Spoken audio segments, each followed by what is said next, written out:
бори нахуст консерти ирона бахшида ба рӯзи байналмилалии наврӯз саҳнаи 22 март соати расо 19:00 дар шаҳри Санкт Петербург бо иштироки ду чеҳраи шинохтаи Тоҷикистон, яке беҳтарин оҳангсоз, беҳтарин таронасарои мардумиву замонавӣ Файзали Умаров ва дигаре Ҳофизи Дидадаро, дӯстдоштатарини ҷавонон Баҳриддини Тоҷиддин баргузор мегардад.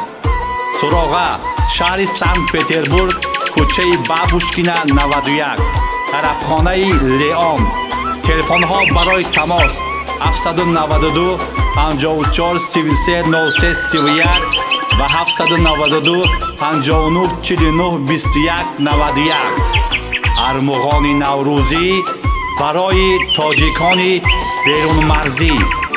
шитобед то аз беҳтарин гулчанбари суруду таронаҳои беҳтарин бенасиб намонед.